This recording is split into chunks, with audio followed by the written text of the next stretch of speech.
Welcome to the Deep Dive. We're here to break down the research and give you, well, the essential insights into today's big challenges. Today's mission, it's all about digital marketing. We're tackling what feels like the toughest part. How do you actually get someone from just glancing at your stuff to becoming a real paying customer? Because the challenge, and we saw this again and again in the sources, it's pretty stark. If your digital experience feels clunky or your content doesn't hit home immediately, Poof, they're gone. Looking at a competitor almost instantly, it means you absolutely need a solid, defined digital strategy. okay, so how do we build that strategy? What's the framework? Well, luckily, the sources give us a really clear structure. It's called the 5 Cs approach. Mm, Think of it as 5 essential gears that have to mesh. You kick off with company strategy, basically, figuring out who you are and where you're going. your North Star, yeah. Exactly. Then you get practical with customer experience, CX, and content creation. Get those right. Then you launch your channel promotions. And crucially, the final C is check back analysis. You have to constantly measure and adjust. Miss one C, and the whole thing kind of wobbles. That makes sense, a solid roadmap. Yeah. So let's talk about that second C, customer experience. Why is it so tough right now? What are we really up against? It's what everyone's talking about, right? The attention crisis. And the numbers are, frankly, staggering. Back in the early 2000s, someone could focus on a task for about 12 seconds on average. Okay. Now, get this. It's plummeted to just 8.25 seconds. That's the entire window you have. 8.25 seconds to make your case. Wow, okay, 8.25 seconds. Mhm. Before we get into the tactics for beating that clock, maybe we should back up to that first C, company strategy. Good call. Because, I mean, if you don't really know who you are or who you're trying to reach, Mhm. all the clever content tricks in the world won't help, right? Absolutely. Foundation first. The research points to 3 core parts for a really strong mission statement. Number 1, whom you will serve. And you need to be specific, define a narrow niche. Trying to serve everyone, you'll connect with no one. Right. Second, what solution you offer. That's your core promise. And third, the outcome. What's the real effect your customer gets? That clarity, it's what makes the big brands stick, isn't it? I love the examples they used, like Patagonia. Mm-hmm. They serve outdoor enthusiasts, right? Yeah. Offer top quality gear. And the outcome, doing it all without causing unnecessary environmental harm. That mission informs everything. It really does. It gives them purpose. Or look at Warby Parker, a niche. Style-conscious people needing glasses. Solution, designer frames, revolutionary price. Outcome, a socially conscious business model. The strategy, the content, it all has to flow from that clear sense of self. Exactly. Okay, now let's tackle that 8.25 second beast. We're into content creation and CX. The sources kept pointing to micro content. What does that actually mean in practice? It's basically the antidote to feeling overwhelmed online. Micro-content means delivering just one core insight, one idea, one answer at a time.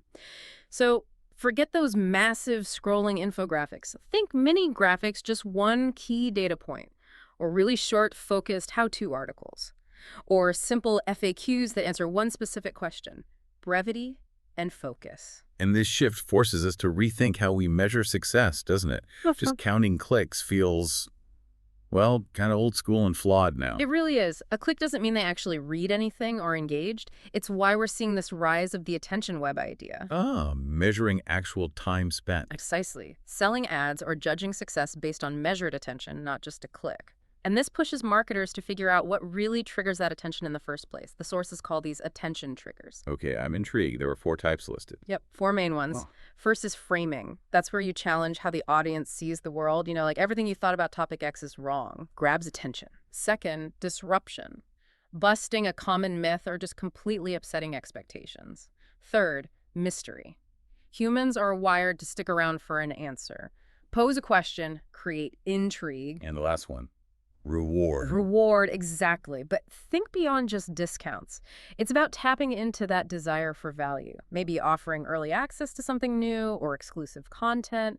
Ultimately, it's about shifting from chasing buzz, likes, shares, those vanity metrics, to achieving real impact. Impact being. Yeah. Things like comments, downloads. Yeah, things that show genuine interest. Someone leaving a thoughtful comment on your blog or downloading a guide to read later. That signals way more intent than just a quick like. Which brings us neatly to design. That's a huge part of customer experience, CX. Brilliant content presented badly. Well, you've lost them already, haven't you? Oh, absolutely. Instantly. Making it easy to consume is non-negotiable. Short paragraphs are key. Big blocks of dense text. People just click away. So structure is crucial. Structure is everything. Use bullets, use lists, give the eye anchors and clear paths. And critically, typography matters. Avoid tiny fonts or low contrast colors. If someone has to squint or zoom, They're gone. Guaranteed. guaranteed. And we need to design for how people actually read online. Talk about the F pattern. That sounds important. It's fundamental. Eye tracking studies show this consistent pattern. People scan left to right across the top line of text. Then they drop down a bit, scan left to right again, maybe shorter this time. Okay. And then they mostly scan vertically down the left side of the page. It forms a kind of F shape. Right, I can picture that. So if I'm mostly looking down that left edge, my main message, my call to action, where does that need to go? It has to be in that zone. Aligned with the top horizontal scans and that left vertical scan, you've got to front load your key takeaways. The scanning is helped by visuals, of course, photos, charts, but even better, interactive content. Like quizzes or calculators. Exactly. Quizzes, assessments, interactive infographics. They don't just engage the user more deeply. They also give you incredibly valuable data about what that specific person needs or struggles with. Okay, let's tie these tactics back up to the bigger picture strategy. The sources mentioned building out content almost like a service. Yeah, viewing content as a service. It's about moving beyond just promotional stuff. The idea is to build a library of genuinely useful resources that customers can tap into anytime without needing to talk to sales first. So it serves them directly. Yeah, Builds loyalty, helps keep them around. precisely. It solves their problems, answers their questions. Think about repurposing webinars into short videos or blog posts into podcast snippets. Make it accessible. And doing that effectively seems to require a shift inside the company itself. They called it a culture of content, a COC. Exactly right. A COC means content isn't just marketing's job. It's valued, created, and shared across the entire organization. Product teams, support teams, everyone understands its role. And the benefit. Companies with a strong COC just produce better quality stuff more consistently. They share it more effectively. It becomes a real competitive edge. And interestingly, most sources agreed that training is the key ingredient to building that culture. Training ensures everyone's on the same page, using the same strategic playbook for content. Yep. Standardizes quality, reinforces the mission. Okay, so strategy set, content culture brewing, content created. Now we hit channel promotions. This is where we aim for conversion, right? Moving people from just being aware to actually taking an action. Correct. The goal here is moving that prospect from the aware stage to the converted stage, right at the front end of their journey with you. And the absolute fundamental rule, stressed across the board, is that all business is human to human, H to H. Forget B2B or B2C for a moment. So even if you sell to businesses, you're still talking to a person. You're always selling to a person with human motivations, fears, aspirations. That means marketing's job isn't just to sell. It's to provide real value. First, maybe entertainment, maybe inspiration, definitely education, before asking for their time or money. Build trust first. Lead with value. That's the core idea.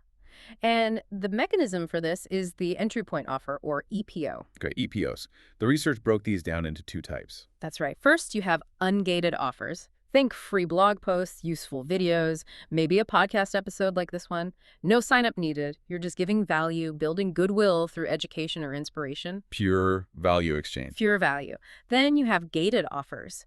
These require contact info, usually name and email. This is where a prospect officially becomes a lead. And if you're asking for that email, the gated offer better be good. Oh, absolutely. It needs to be ultra specific. Forget generic titles like The Complete Guide to Marketing. Nobody downloads those anymore. Too broad, too much commitment. Exactly. Your gated offer should promise to deliver one big thing, solve one specific problem. It needs to offer immediate gratification and be something they can consume rapidly. So no massive ebooks or week-long email courses. Definitely avoid those up front. Think short cheat sheets, useful resource lists, templates they can use right away, quick, tangible value. Okay, trust built, lead captured.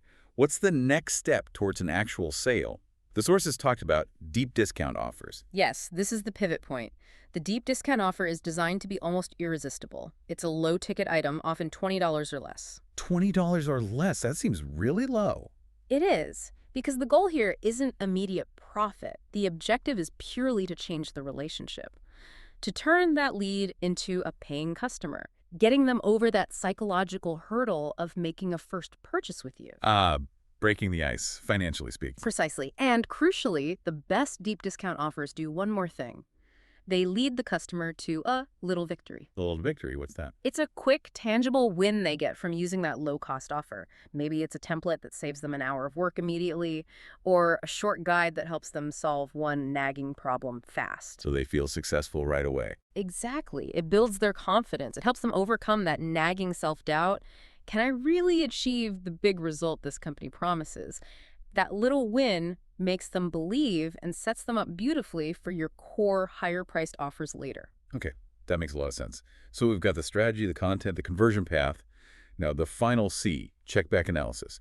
How do we make sure all this effort is actually, working, paying off? This is critical. Campaigns can't be set it and forget it. They need to be dynamic, constantly in flux. You need a system for ongoing small tweaks and optimizations based on what the data tells you. So continuous assessment, that check-back analysis loop. It's essential. And that means defining and tracking your KPIs, key performance indicators. They're like the dashboard gauges keeping your strategy on course. Right. And we need the right KPIs for the right goals.